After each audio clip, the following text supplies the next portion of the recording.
hay una deuda externa en la que los bancos le deben a la Argentina. Es una deuda inversa, en cierto modo, porque las casas matrices tienen que hacerse cargo de los depósitos bancarios.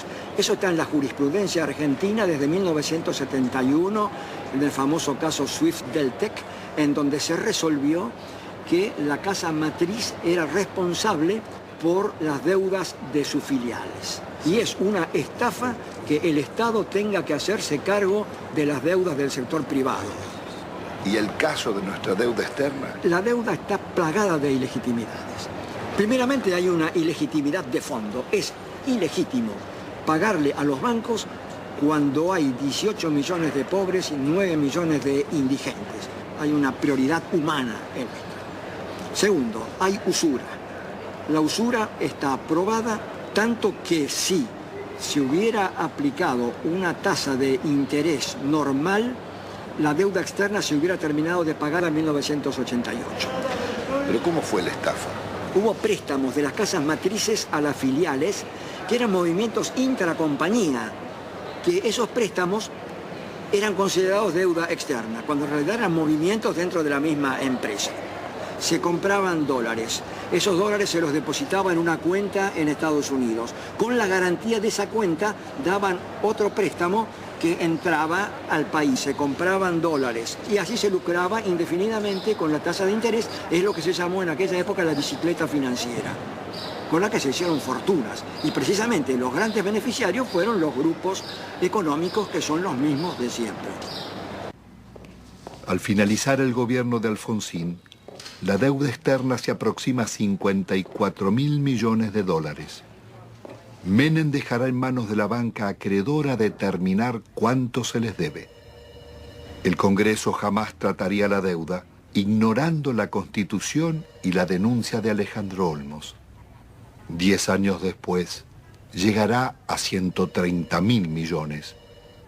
No confundamos a la gente con un mal concepto de la palabra deuda, porque todos queremos endeudarnos, pero después decimos que está mal que el país se endeude. Cuando crece el crédito porque hay alguna deuda, es bueno, la deuda es buena. Todos queremos darle crédito, todos hablamos que hay que darle crédito a la población, que está surgiendo el crédito hipotecario. Es bueno endeudarse, no es malo endeudarse. Se vuelve absolutamente pertinente una cosa que los norteamericanos inventaron hacia 1898 con la ocupación de Cuba. En ese momento había bancos españoles que le habían prestado a la autoridad colonial cubana. Los norteamericanos dijeron, si el pueblo de Cuba no ha sido beneficiado por estos préstamos, no hay deuda. En 1923, cuando un banco británico, entonces el Royal Bank of Canada, le prestó a un tiranuelo de Costa Rica que se llamaba Tinoco, unas uvas que estos utilizaron para sí mismos. El Royal Bank of Canada pretendió que Costa Rica le pagara y se produjo un pleito y el árbitro resultó ser un expresidente de los Estados Unidos, el presidente William Taft. El presidente Taft resolvió el litigio diciendo hay deuda, pero hay una deuda privada y no una deuda pública, porque no hay deuda pública si no hay un público, el público como destinatario, como beneficiario. Son actos que de ningún modo han beneficiado al público, más bien todo lo contrario. Han hecho que la persona que compra en un supermercado y paga el IVA resulte el quien paga finalmente estas deudas privadas de grandes empresas, de grandes compañías o de gente en todo caso muy rica. No cabe duda de que la deuda privada irregularmente estatizada, ilícitamente estatizada por el doctor Cavallo, debe ser absolutamente revisado. ¿Cómo se llama esa teoría, doctor? Se llama teoría de la deuda odiosa. Una directora del Fondo Monetario Internacional, Karen Lissaker, representando a los Estados Unidos, dijo, si aplicáramos la teoría de la deuda odiosa, toda la deuda del tercer mundo se caería.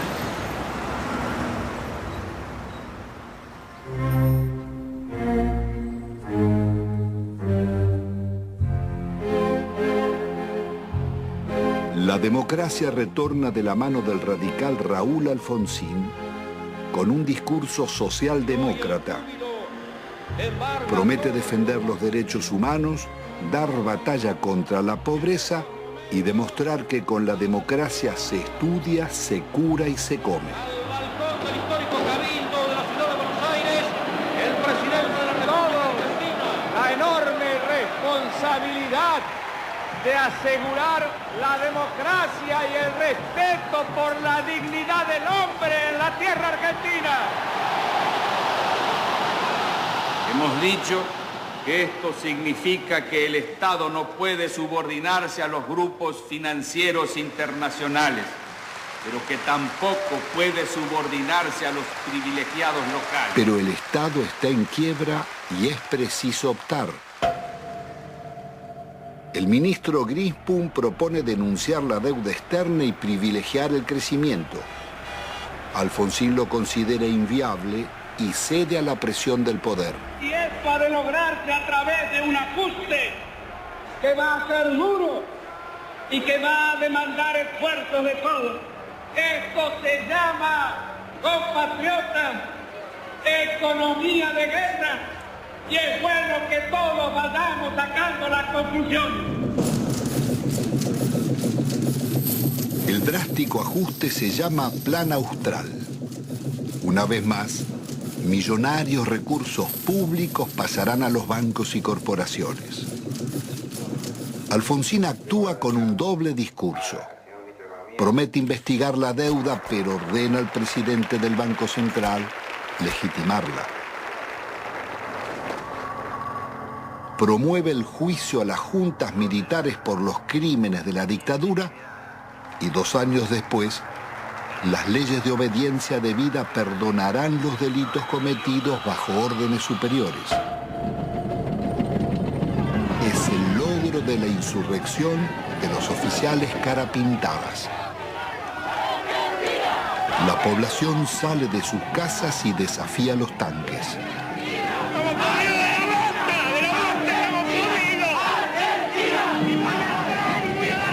Alfonsín absolverá a los golpistas. Compatriotas, felices Pascuas. Los hombres amotinados han depuesto su actitud. Algunos de ellos, héroes de la guerra de las Malvinas, que tomaron esta posición equivocada. La derrota electoral del radicalismo acelera la crisis. Un golpe del mercado desata la hiperinflación y se producen saqueos en los supermercados. He resuelto resignar el cargo de presidente de la nación argentina con el que el pueblo me honrara desde el 10 de Alfonsín debe renunciar 6 meses antes de finalizar su mandato.